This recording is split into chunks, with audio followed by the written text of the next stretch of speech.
much of that, especially when it comes to defining metals and particular that we need for different industries, Africa is a prime resource.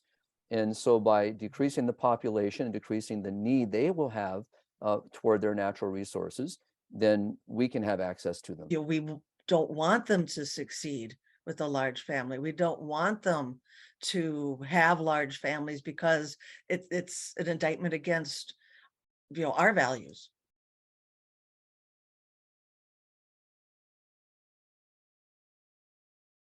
So what do these organizations gain, by decreasing the population? It's a very common question.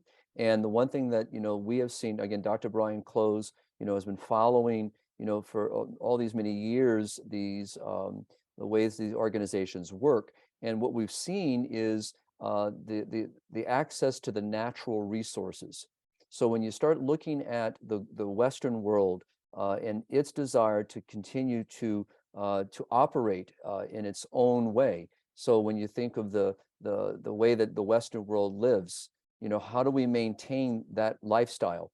And so we need resources. And so in many cases, those resources are not natural to the United States or natural to various countries of Europe, Japan, or Australia, New Zealand, and many other so-called Western worlds, nations. So we look to the other parts of the world and to be able to access these resources. And much of that, especially when it comes to define metals and particular that we need for different industries, Africa is a prime resource. And so by decreasing the population and decreasing the need they will have toward their natural resources, then we can have access to them. And we can do that by, negotiating. I'm going to give you an example. I'll make reference to one country particularly. So, because I just heard this just recently while in Portugal. So when a country like China negotiates to enter into a new country by offering economic support, it will say, okay, fine, we will come into the country, we will provide all the infrastructure to build a new seaport for you, and we will sign an agreement for 99 years. And in those 99 years that you will not charge us taxes, we will pay no taxes for this. We will then be able to benefit from that. And if there's a breach in any way, then it's always to the benefit of the one providing the economic resource. I've seen that play out not just with China, but other countries in the developing world that are coming in. So that's one way of responding to that question. Also the issue in the pharmaceutical, we have a chart of how many major pharmaceutical companies like Pfizer, for example, that are actually working in parts of Africa to acquire the resources they need, the natural resources they need to produce their drugs and so forth and so on. So that's what we've seen.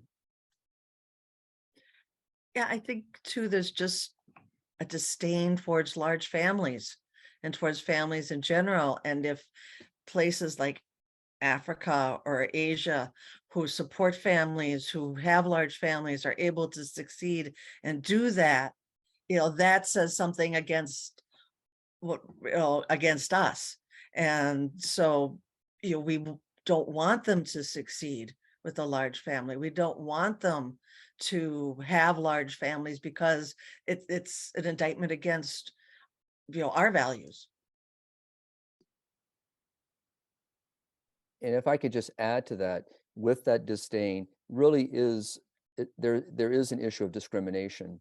There are racial issues. I mean, especially when you consider, that if a larger population is growing in Africa, then we also see immigrants moving from these countries into Europe, into the United States, and so forth. So there is that element as well. So I think that disdain for the family, also kind of moves into the way that people look at certain ethnic groups and are concerned about, quote unquote, a certain color, a brown skin or a black skin population growing.